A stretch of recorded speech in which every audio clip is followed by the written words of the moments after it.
starting in Exodus 2, we're going to talk about how God uses different people throughout the Bible, and people you maybe wouldn't expect, people that had crazy pasts and things like that. So we're going to start off with the story of Moses, Exodus 2. So we'll go over it briefly, but basically Exodus 2 verse 2, and the woman conceived, which was Moses' mother, and bare a son, and when she saw that he was a goodly child, she hid him 3 months. Now, over that time, Pharaoh was trying to kill all the little boys, and so Moses was already in hiding at a young age. He was already running from things, whether that was good or bad. He was already, that was the beginning of his life right there. And when she could not longer hide him, she took for him an ark of bulrushes and daubed him with slime and with pitch, put the child therein, and she laid it in the flags by the river's brink. And basically it goes on to say, and Pharaoh's daughter found the child, and Pharaoh's daughter took a liking to this baby, and this little Hebrew boy.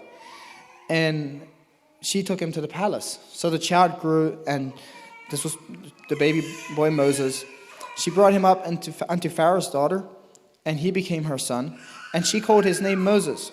And she said, because I drew him out of the water. But I guess Moses wasn't necessarily a true Egyptian.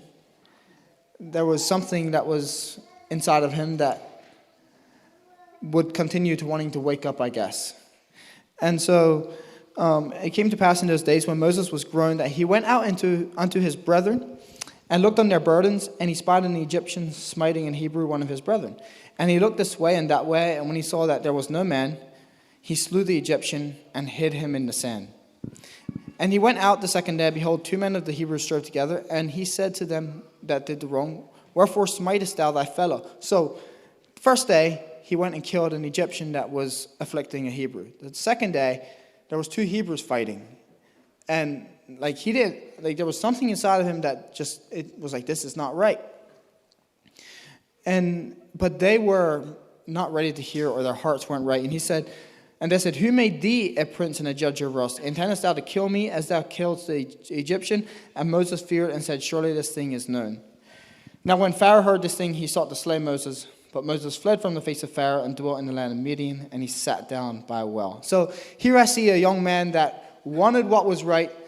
He wasn't sure how to stand up. He did kind of stuff behind the back and trying to do things right.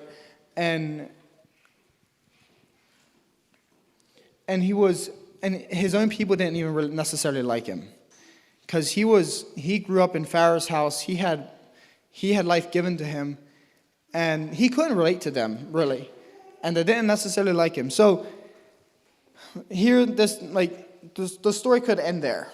Moses is now a shepherd somewhere, he married a shepherd's daughter. But God, I guess, wasn't finished. So, and I think God saw something in Moses, and Moses was called for a purpose. Moses was called for a reason. And so, chapter 3, verse 2, Moses was out on the backside of the desert and tending the flock. And the angel of the Lord appeared unto him in a flame of fire out of the midst of a bush. And he looked, and behold, the bush burned with fire, and the bush was not consumed. So here was a bush that was on fire. But it was just on fire. It was like a candle. It just kept burning, but it wasn't actually burning away. And so this caught Moses' attention as it would any of us, I think. And Moses said, I will now turn aside and see this great sight, why this bush is not burnt. And when the Lord saw that he turned aside to see, so it's almost as if the Lord put like a sign out there, hoping Moses catches it. And sure enough, Moses saw it. Now Moses looked, and God saw that Moses looked. So he's like, now I'm speaking. And God called unto him out of the midst of the bush and said, Moses, Moses. And he said, here am I. And he said, draw not nigh hither, put off thy shoes from off thy feet, for the place that whereon thou standest is holy ground.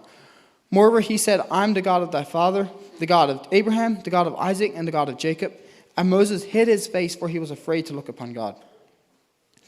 And the Lord goes on to say that I have surely seen the affliction of my people which are in Egypt, and I have heard their cry by reason of their taskmasters, for I know their sorrows.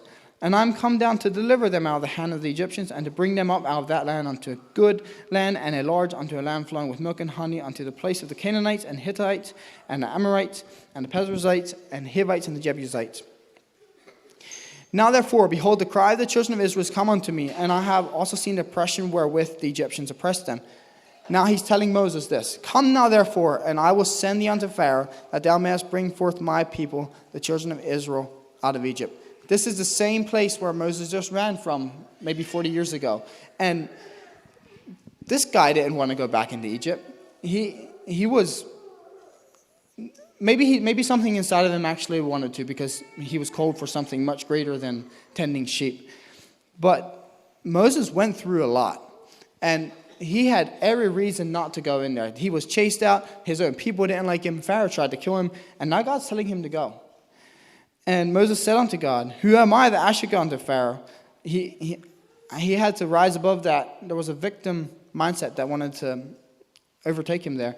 Who am I that I should go unto Pharaoh, and that I should bring forth the children of Israel out of Egypt? And Moses goes on to say, the Lord goes on to tell Moses, basically that I am is sending you, and he's going to send his brother Aaron. And the story goes on, and Moses goes into Egypt, and there's the plagues. You got the water turned to blood. The invasion of frogs, lice, flies taking over. The livestock just died. Horrible case of boils, hail, locusts, darkness, and then last, the firstborn dying. And here was a man that was out in the desert, running away from his past. And God was like, I need that man. And he went after him. And he called him. And then in the New Testament, we can read of places like Matthew 4:18-22.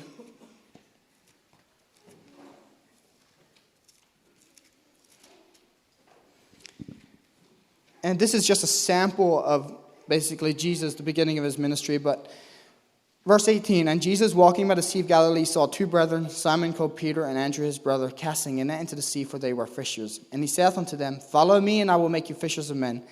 And they straightway left their nets and followed him. And going on from thence, he saw two other brethren, James the son of Zebedee, and John his brother, in a ship with Zebedee their father, mending their nets, and he called them. And they immediately left the ship and their father and followed him. So here Jesus was calling the people of, these weren't special people. These were your average Joe. There was nothing great about these people. They were just fishermen, and he saw potential. He's calling them. Acts 9, 3-6.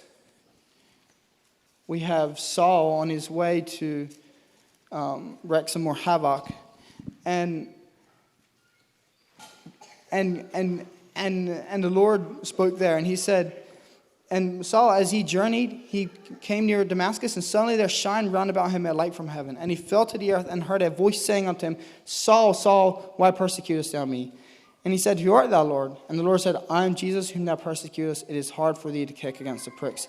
And he, trembling and astonished, said, Lord, what wilt thou have me to do? And the Lord said unto him, Arise and go into the city, and it shall be told thee what thou must do. And Saul then became Paul and went on to have, the New Testament is a lot of Paul. And God took this man that was just wreaking havoc and killing people and doing it in the name of God. And he used him as well. And then we go to Acts 10, 1-5. Here's another example of another man. Now this was a Gentile. This was Cornelius, a centurion of the band. But this man was a devout man, and one that feared God with all his house, which gave much alms to the people and prayed to God always. He saw in a vision evidently about the 9th hour of the day, an angel of God coming into him and saying unto him, Cornelius. And when he looked on him, he was afraid and said, What is it, Lord?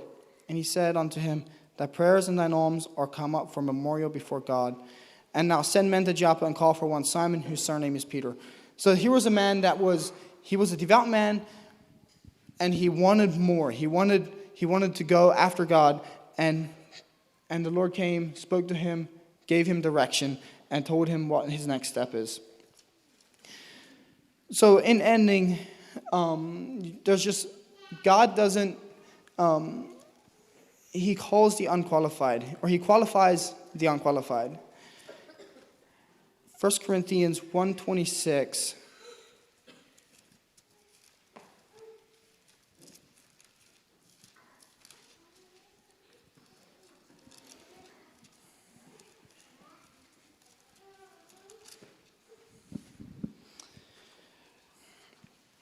For ye see your calling, brethren, how that not many wise men after the flesh, not many mighty, not many noble are called.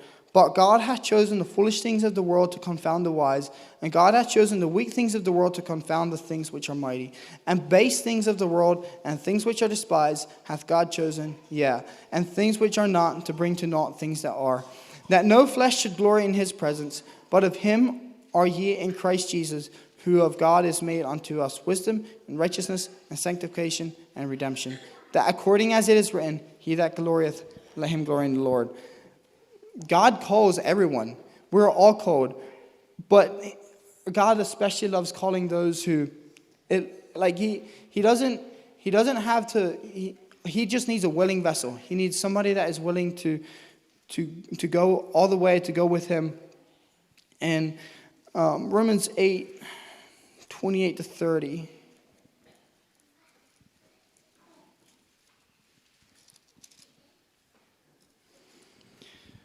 For we know that all things work together for good to them that love God, to them who are the called according to his purpose. For whom he did foreknow, he also did predestinate, to be conformed to the image of his Son, that he might be the firstborn among many brethren.